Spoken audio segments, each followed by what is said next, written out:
My first question will be, please tell me how you came to Ashland. My father died in World War II, D-Day +3, before I was born, and my mother remarried when I was 2 years old to Weldon Clay Blanton Jr., who was my stepfather, and they were married in 1948, and that's when we came to Ashland, my mother and me. Which neighborhood did you first live in? I grew up and have always lived in the country, and my two half-brothers and I and our family lived on the Blanton Farm, which was a dairy farm at the time, at the intersection of Route 54 and what is now Blanton Road, west of Ashland. It's near Patrick Henry High School. Do you have any fond memories of the farm? Oh, yes. It was a wonderful place to grow up. I was able to have a horse. I was able to ride neighborhood trails. We had a lot of freedom, a lot of space. We learned how to do some farm work. And we developed a love of horticulture and things that grow. Did you participate in any local farmers markets? Not at that time. There was no such thing. My stepfather would ship milk every other day to Richmond Dairy, so we saw a whole lot of agriculture in work in progress.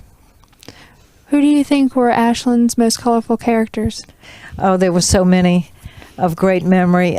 Doc Hughes, who ran the Hughes Drug Store, and let's see, Miss Mary Byrne, who was quite a character. Who I remember when Lady Bird Johnson's campaign train came through Ashland, and the Secret Service was in town weeks and months ahead of time trying to make sure everything was secure. And the day of the train stop, when Lady Bird Johnson was on the back of her railroad car, Miss Mary Byrne took a beautiful bouquet of flowers right up the steps and placed them in her arms, and the Secret Service just had their mouths agape, but she was able to do it successfully. Ella Weems was an excellent teacher, but also a character, a very independent-minded lady. And I'm sure I'll think of some more in a second, but we had some wonderful characters. What were some of your favorite childhood activities? What I remember so much about growing up in Ashland is the freedom that we had. I had a best friend, and at the age of 7, we were allowed to be so very free in town. On Saturday mornings, we were given $2, and we had our roller skates. We roller skated all over the Randolph-Macon campus in absolute freedom. At lunchtime, we skated over to the snack bar and had a cheeseburger and a Coca-Cola. And then we went right next door to the matinee of the Ashland movies, and we had absolutely no adult supervision. We had no fear. We just had absolute freedom. I often think of Tom Sawyer. What was the movie theater like? The movie theater was wonderful. At that time, it was new. My first film in color was Roy Rogers and Dale Evans, and we thought it was the most beautiful thing we'd ever seen, especially Trigger with all his finery. And another memory of the Ashland Theater was, as a pre-teenager, we would all go as a group, and the Randolph-Macon College students, who were all male at the time, would come and make us laugh at all the right places because they always got the humor first, and they were there in droves. It was the first place in my life where I saw Elvis in a movie, and so it has wonderful memories. Our behavior was not always good, and the lady manager, Mrs. Stone, would have to come down the aisle quite a bit and correct us. So we have a lot of good memories. Do you have any memories of any of the other stores or businesses here? The Ashland Five and Dime. Once again, my best friend and I, we were about 6 at the time, and her mother was next door. or 2 doors down shopping at Cross's grocery store, and my best friend and I skated into the Ashland 5 and Dime with the wood floors. We skated around to the side aisle and saw the cookie bins where you simply roll back the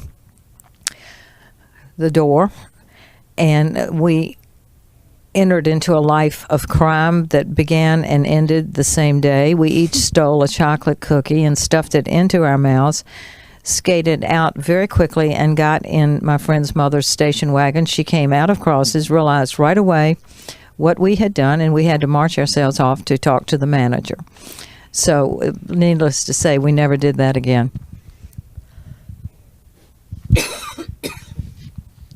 What changes have you seen in the stores and businesses over the years?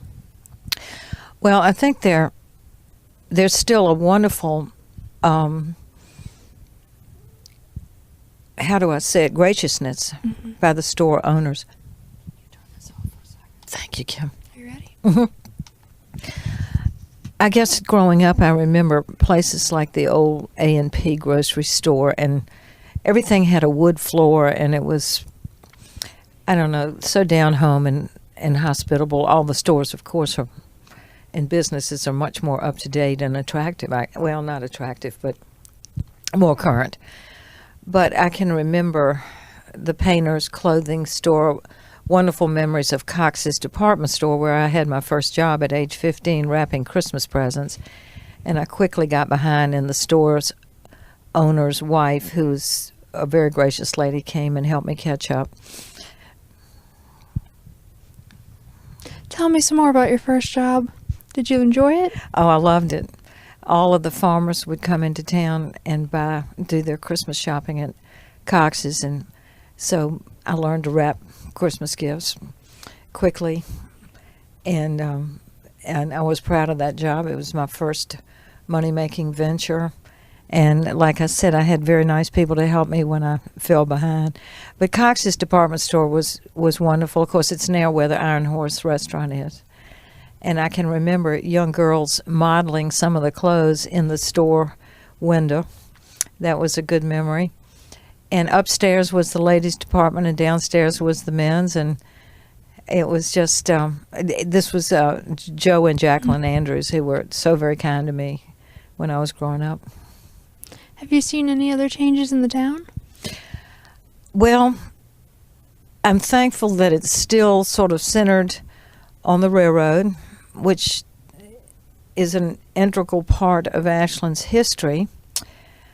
Oh yes, there's certainly much more selection by way of restaurants and places to shop and everything. But I remember the core downtown as being a part of my fondest memories. I think a great big plus for downtown is the Ashland Library. I am thankful that what is really, I think, the heart of Ashland is Randolph-Macon College, and I've always been thankful for the businesses that have tried to cater to students. How has the college influenced your life? I think the greatest gift about Randolph-Macon was I grew up a United Methodist, and I remember the old chapel and the old Sunday school building, which is now no more. But as a child, the old chapel was a beautiful place to me. It was on the second story, and of course the first floor was an auditorium for the student convocations. But I remember going to church as a child, and I would see the publication called The Upper Room, and in my mind I got the idea that all Methodist churches were upper rooms because it was on the second story. And it was a beautiful chapel, and it's now used for different purposes on the Randolph-Macon campus. But I remember the pews were curved. The whole sanctuary involved sort of a semicircle of pews. But I mainly remember the stained glass windows, which two of which have been moved to the new sanctuary on Henry Street. And I remember the preacher trying to reach everybody's hearing, but inevitably he would sometimes direct his voice over to the left, and then all the parishioners on the right would tap their canes or do something to remind him he had to speak to the whole congregation.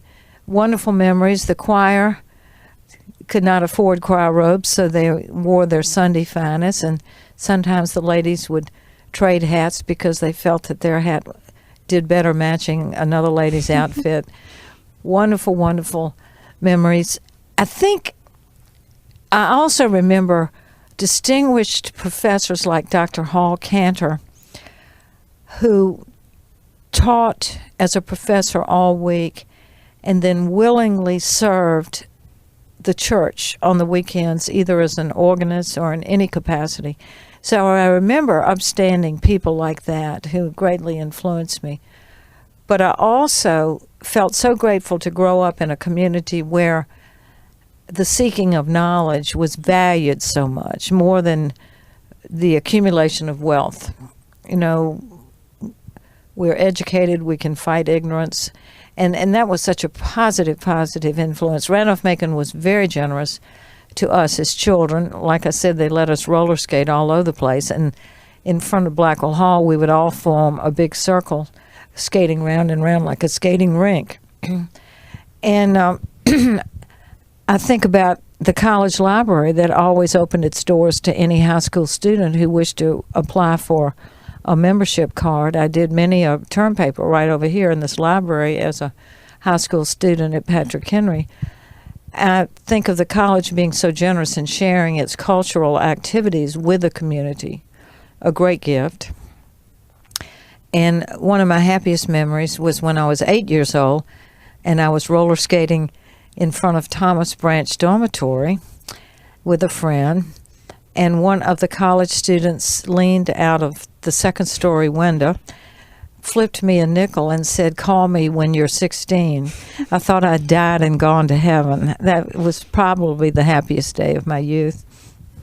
Did you know anybody that attended the college? I later met some young gentlemen who would come to Duncan Memorial United Methodist Church, and I dated a couple of these gentlemen when my parents would allow me to go to those wild fraternity parties, which was very, very infrequently. But in those days, Randolph-Macon was definitely a pre-mini school. It was all male, and it fostered many a United Methodist preacher because of their pre-ministerial studies. So it was a heavenly place for a teenage girl to be in a college town with all males. Have the students changed over the years? Have you seen any changes? Well, I think for the positive, what I've seen, of course, I am in 100% of support of the school going coeducational, because I've always felt that the school had a superb curriculum and so much to offer, and I think it should have been offered to women also when it did go co-ed in the 70s, I believe. Another interesting change, when I was growing up, it was heavily United Methodist, which is the way it should be because it was launched and supported and nurtured by the United Methodist Church. But I found it very healthy that as years went on, in many time periods, there were more Roman Catholic students here actually than Protestants, and I find that to be a very healthy situation. You know, the spirit of cooperation, the spirit of sharing within the Christian tradition, I think is very healthy. What do you feel about student involvement in town? Oh, I've seen plenty of evidence of that. The dance-a-thon, and I have been so appreciative of the students who, I'm trying to remember the nice gentleman's name who's the big environmentalist. I'll think of it. But anyway, a lot of students have entered into environmental preservation jobs around town, the planting of trees, the cleaning up of parks, and students have been employed in various activities and businesses around town. I do think that Randolph-Macon students do care about the Ashland community. You mentioned Patrick Henry. Could you tell me some about your education? I won't tell you when I graduated because it was in the age of dinosaurs, but I was the first full graduating class of Patrick Henry, and we saw a whole lot of historical trends and cultural trends throughout the history of Virginia, because at the time I graduated, we were not integrated. John M. Gandy was the African American high school, and they had a marching band that was so superb. I think Patrick Henry's maybe has yet to equal that, what they have, although it's good. So we were pretty sheltered in terms of the outside world, I think. Patrick Henry was the result of the consolidation of 4 high schools in western Hanover County. I'm thankful I got to know friends who lived in the outlying areas of Hanover County because the 4 schools did consolidate. I never would have been able to know people from Rockville or Montpelier or Beaver Dam or Doswell. Candidly, a lot of those good students up in the country did not trust Ashland students. They thought Ashland was uppity and sort of intellectual elitist. So it was good that we all got together in this part of Hanover County, I think. What were some of your favorite classes? At Patrick Henry? Mm-hmm. Well, I always wanted to be a teacher, so I enjoyed, I think, many different academic areas, especially having to do with the liberal arts. I also remember excellent home economic teachers that taught me so much, home nursing, cooking, sewing, and it's interesting how you think back, and they taught me life skills, and I remember those courses so very well. Have you seen any changes in education? Well, of course, we did have integration, which I think was exactly right and extremely healthy. One thing that pleases me about Hanover County schools, it's my understanding that only about 22 or 23% of American students finish 4 years of college. So I'm a strong believer in the community college system. And also it pleases me that Hanover County is developing these trade schools, because so many young people will finish high school and maybe not go on to further education right away, but go into a trade, which we so greatly need. So that is something I think that's so very positive. Were there any problems with integration? Not huge problems, but there were definitely good days and bad. And by and large, I think we were fortunate. Ashland does not have a squeaky clean record in terms of race relations. I believe back in the late 1890s or the early 1900s, there was a race riot here that was so profound they had to call in the National Guard. So by and large, I think we've been extremely lucky to respect each other and live side by side, but Ashland by no means is driven snow. How has having the train and the railroad tracks in the town shaped your life? Well, for me, it's a family issue because my stepfather's first cousin was Schertz Blanton, and he was the gentleman who became a paraplegic after trying to stop a robbery in Richmond in the early 1950s, and he was given only a short time to live.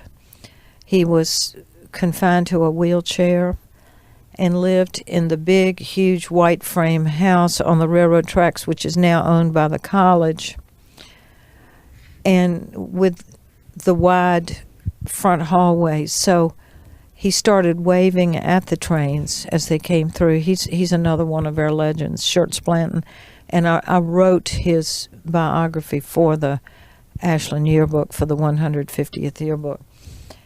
And he became, of course, very despondent. He was a young man and a prize baseball player, a champion baseball player, And he became very despondent over his physical limitations and what had happened to him. And a friend of his on the RF&P railroad line, Jimmy Zahn, stopped one day and said, "Shirts, you got to snap out of this." And he gave Shirts a flashlight to wave to every single train that came through.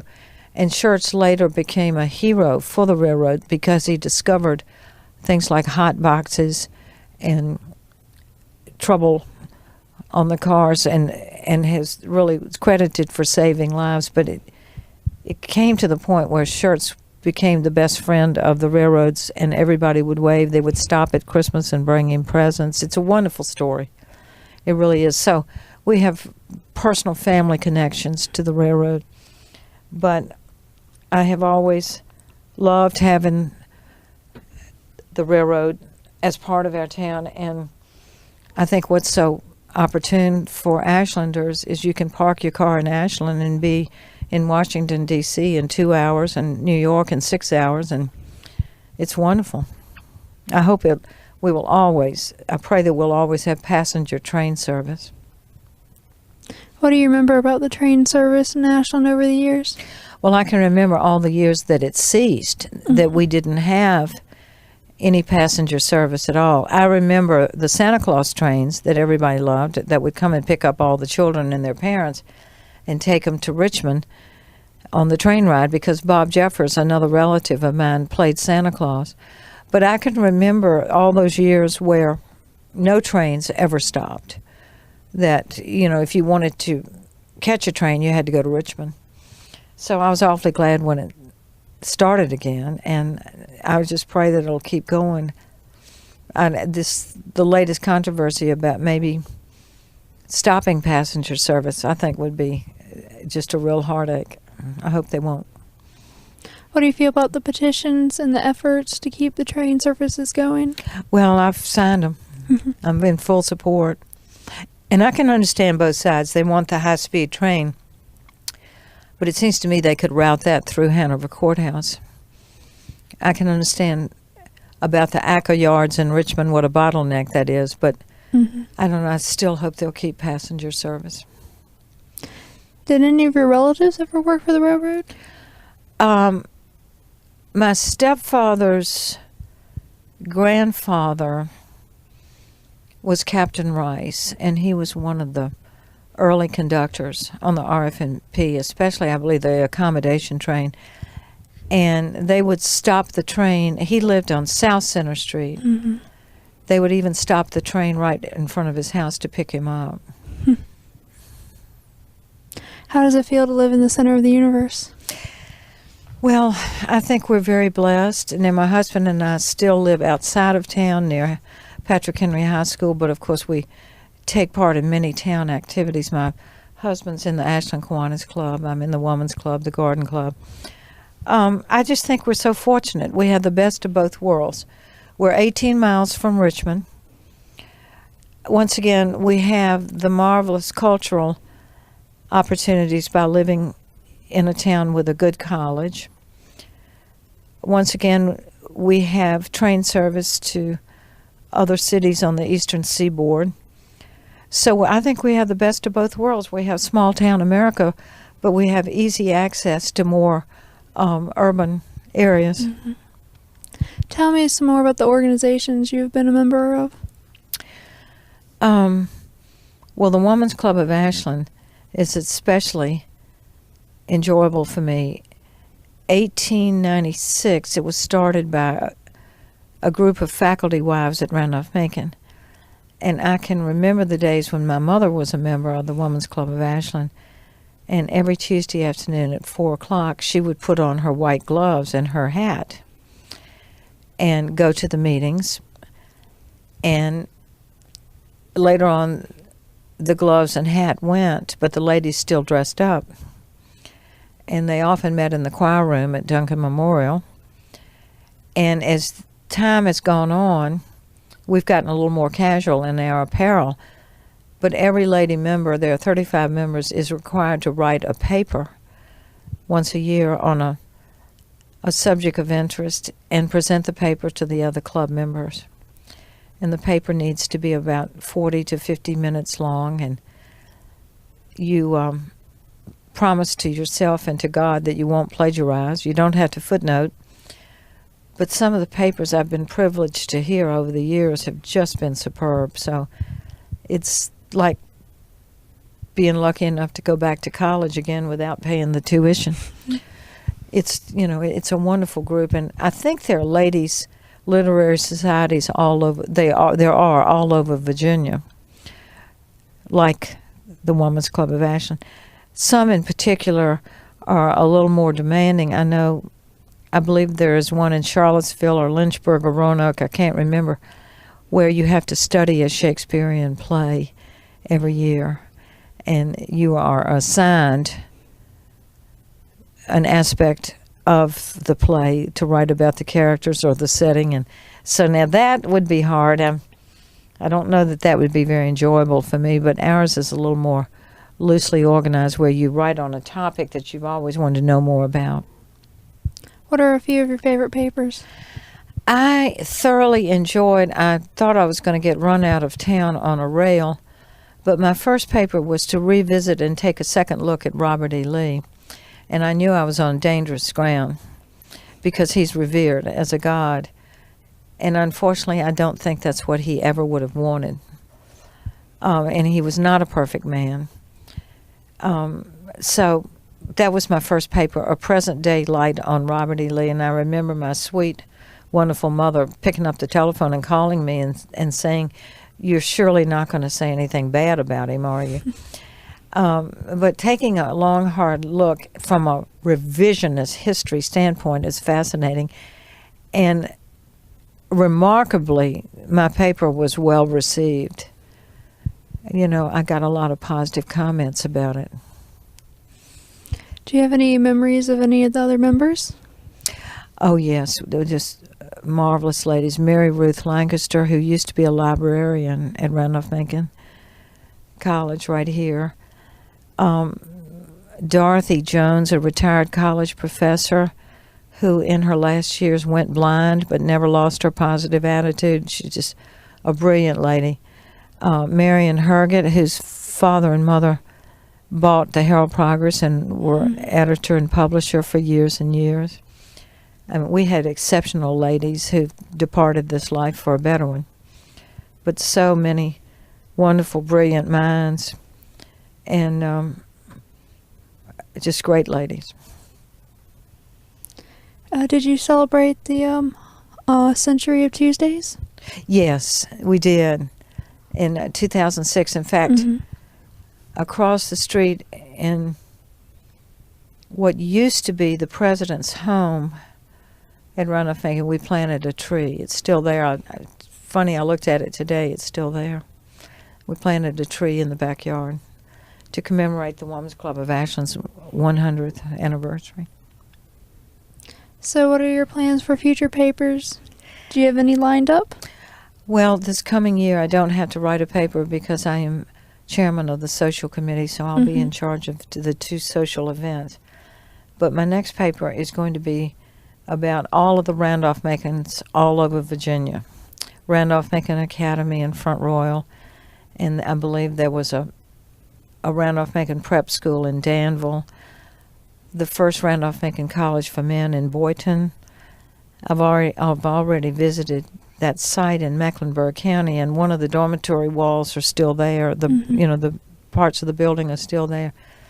Randolph-Macon Women's College in Lynchburg, which of course has undergone a great transition in their history.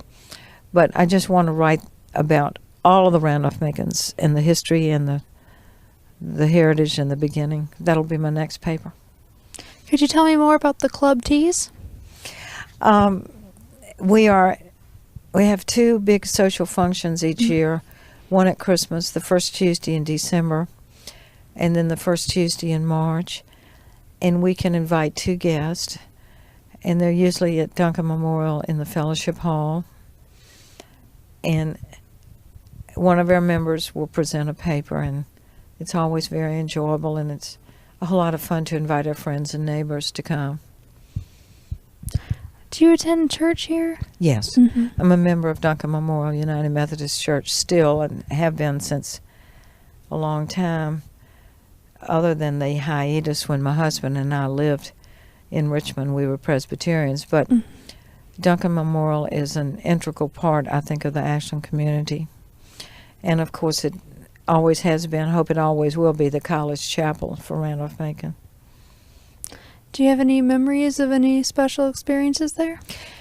Well, I remember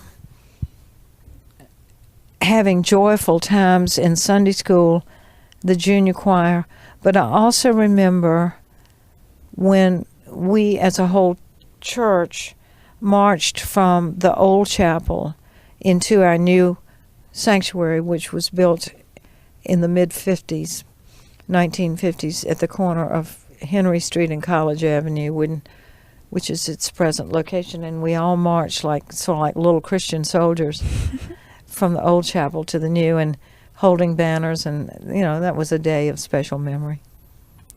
What kinds of events have there been At Duncan Memorial? Mm-hmm. Well, we always are looking for ways to involve more college students to be more affiliated with Randolph-Macon students. So we've started a contemporary service with very modern music, which is good. Margie Turbyfield works with the Randolph-Macon students now who, once again, are into religious studies and studying for the ministry.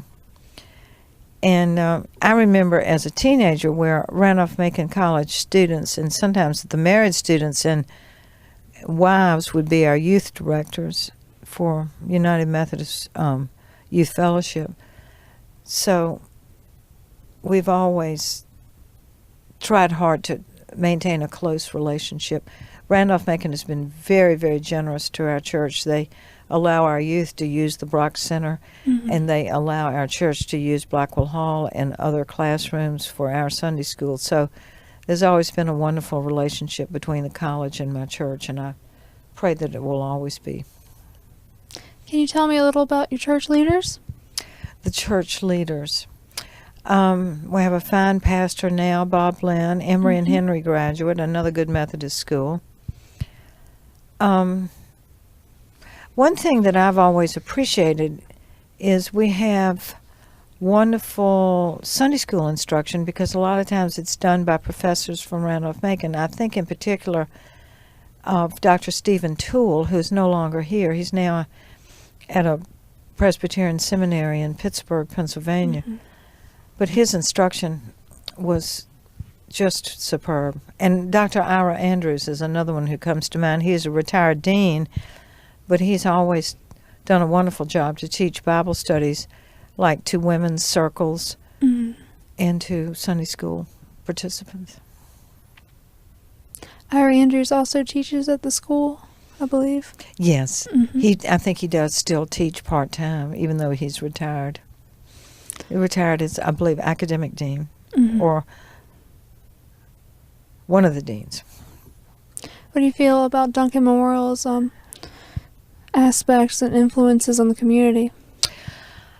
I think we definitely have a place in the community.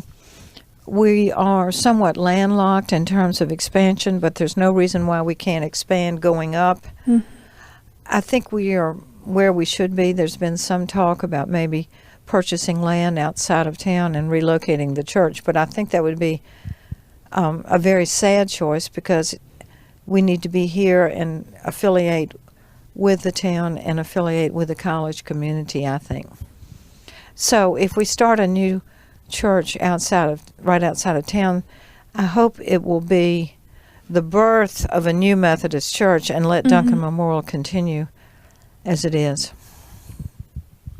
What do you do for recreation in Ashland? My husband belongs to the YMCA. I enjoy walking very much, and I love walking up the trail north of town, because at one time in Ashland's history, in the early 1900s and before, there was sort of a park-like setting up there, and some of our older residents, like Mrs. Louis Wright, Sarah Wright, can remember as a Girl Scout going up to this location north of town, and there was a lake, and there was a cabin, and she remembers as a child, as a Brownie Scout, going to that cabin. So I sort of enjoy that trail that goes north and loops around, like near Gandy School. And one thing that I learned 2 nights ago was that the famous bicycle tree over by the Kappa Sig house, it's split in half, and half of it has fallen. I ran over there. I went to this wonderful Kiwanis program Monday night where Nancy Hugo talked about remarkable trees of Virginia, and she has a picture of the bicycle tree where the bicycle wheel grew into the trunk. And I'm understanding from Mr. Randy Robertson that our wonderful tree may have to come down because it's split in half. And I ran over there, and sure enough, half of it, with all this wild weather we've had. So we may have to give up our bicycle tree. Have you heard of the bicycle tree? But we'll always have pictures. She's got a picture of it in her book, which is coming out this fall. Was it struck by lightning? It was either lightning or wind. But if you go look, half of it is over. Half of it is gone. What are the major gathering places in Ashland? Oh, me. Let me see. I would say the fountain at Randolph-Macon. The Hanover Arts and Activity Center has a wonderful history of being a community draw. And those are the two I think of the most, the Y and the Hanover Arts and Activity Center. And, of course, the various churches around town. Activities at the schools, parades. Excuse me, I especially enjoyed the Ashland Coffee and Tea because several groups meet there, and I'm a member of a political group that meets there the first Saturday of every month on Saturday morning. What political group is that? It would be the Hanover County Democratic Committee, and we meet there at 9 o'clock on Saturday morning. Tell me a little bit more about that. Well, the joke is, years and years ago, the Democrats were prolific, and then the Republicans sort of have more of a base in Hanover County now. But it used to be a few years ago there were very few Democrats, but they're increasing in number. And so it really is the gathering place for the whole Democratic party of Hanover County.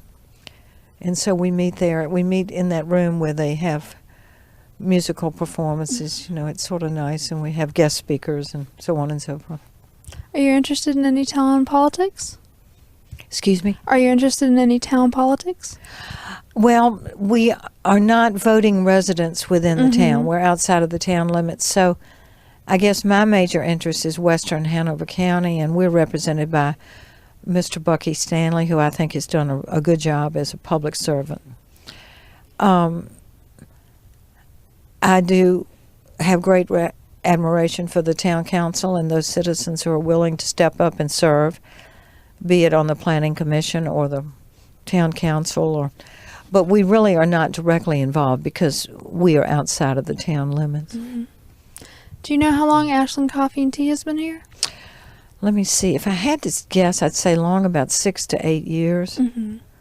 And it's really is a wonderful place to meet your friends and sit over at a side table and solve the problems of the world. Have you met any interesting people there? At Ashland Coffee and Tea? Well, other members of the Hanover County Democrats, and every now and then, like if I'm involved in some type of civic work, we'll meet there, you know, for like a subcommittee meeting or something. Have you attended any of the parades here? Yes, the 4th of July parade is always great fun. There are times that we've watched it. There are times that a few times we've been in it. But we've always enjoyed the festivities there.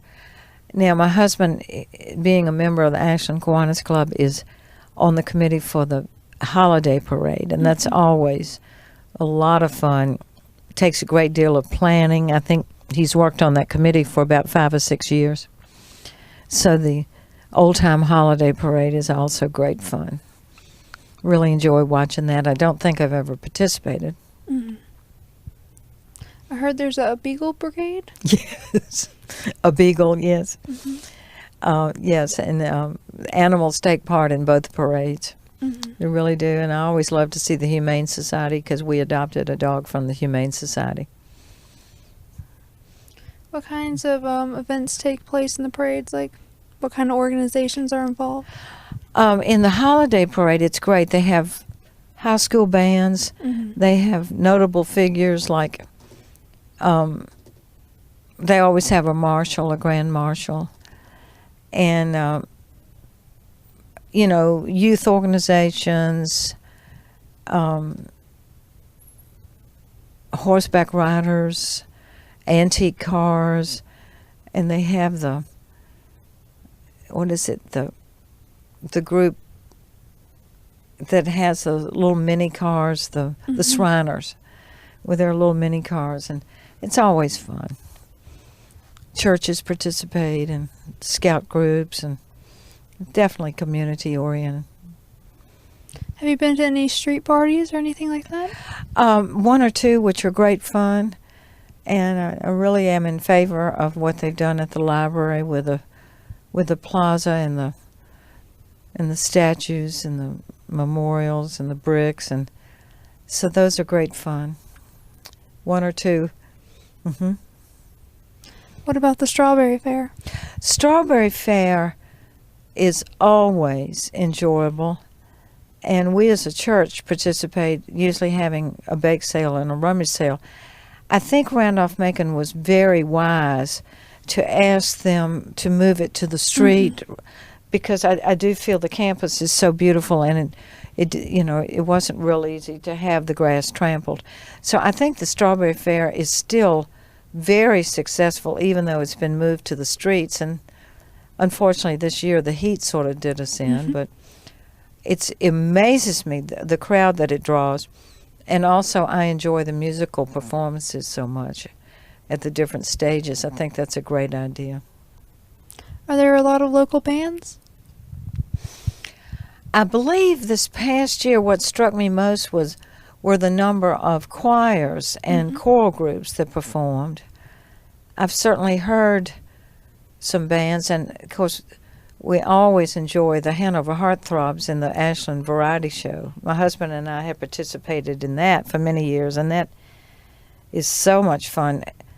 Everybody laughs and says one half of the town gets up on the stage and makes fools of themselves, and the other half pays good money to come watch.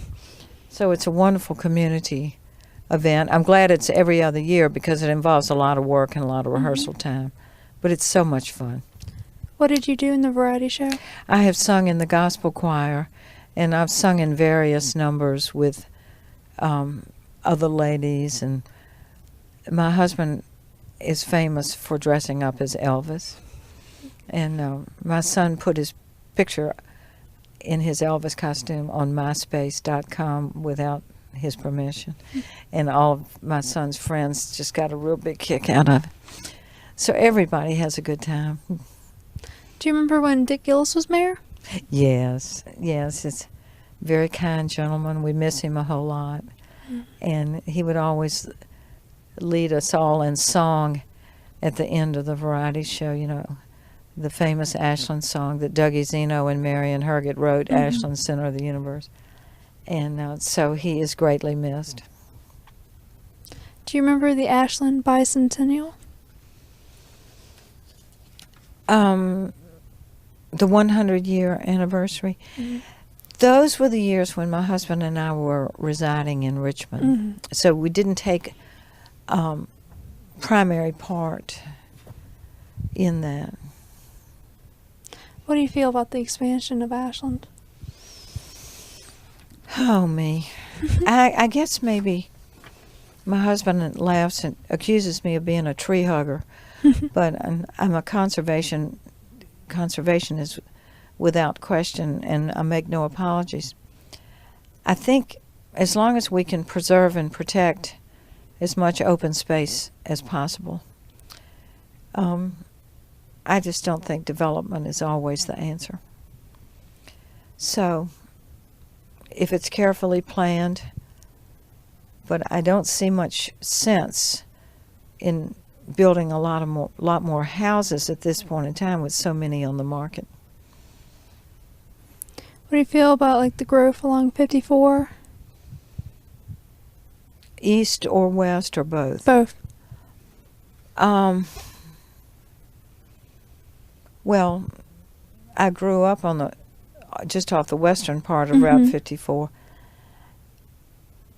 If a person owns farmland, it's certainly his right to develop. And, that's all I'll say. Ownership of property within the zoning laws means that you can certainly do what you want. What do you think are the most important qualities to people that live in your neighborhood? Well, in my neighborhood, I appreciate the fact that so many people are civic-minded. They're willing to do neighborhood cleanups. They're willing for us to belong to a civic association to protect the best interest of our community as a whole. So I'm very thankful for a good, strong civic association, which my husband and I belong to. And do you have any interesting neighbors now? Interesting neighbors. Oh, yes. Right across the street, we have a lady who does marvelous work with counseling, and she's now doing it out of her home. So my husband and I take special care not to notice who's over there, to respect their privacy. I don't know, we just have nice neighbors. I know that. Do you know of any professors living in the area? Well, Reverend Andrews and his wife live sort of right around the corner. Thank you, Kim. And various members of the college faculty and administration have lived in their neighborhood over the years. Have you struck up any friendships with any of them? I'm very close to our Andrews and his wife, Ann. They're very dear friends. And sadly, we just lost Dr. Unger, a brilliant professor. And thankful that his wife, Arlene, is still in our neighborhood. That's what comes to mind. Those people come to mind right away. Oh, and another marvelous couple have moved into our neighborhood, and he is the Reverend Mark Ogren, who is the district superintendent of the Ashland District of the United Methodist Church, and his wife Margie, who is connected with my church and also with Randolph-Macon with the Bailey Scholars. They've moved into our neighborhood. Very thankful. What do you think makes Ashland so special? I think people genuinely care about the community, and I also think that people work hard to be fair, to be generous to all races and all religions, and I think that is a marvelous gift.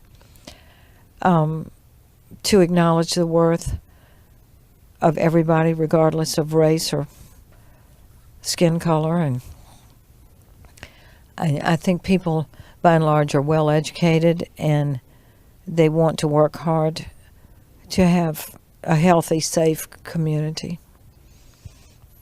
What do you feel about the 150 events that are coming up? Oh, I think they're so much fun. I've done a lot of typing for the yearbook. I wrote 2 articles for the yearbook, but I am trying to help type and proofread. And a lot of my close friends are heavily involved with it, like Miss Stevenson and Miss Tucker, and it's great fun. I look forward to the celebration in October with 150 birthday cakes. I think that'll be a hoot. And it's just a great idea. And I love the idea of the yearbook because there's so many families in this county and this community that I wanted to know about. more about, and now I'll be able to. And it just seems to be such a success, because from what I've heard, so many more people have submitted articles than we ever imagined. So it's going to be a great book.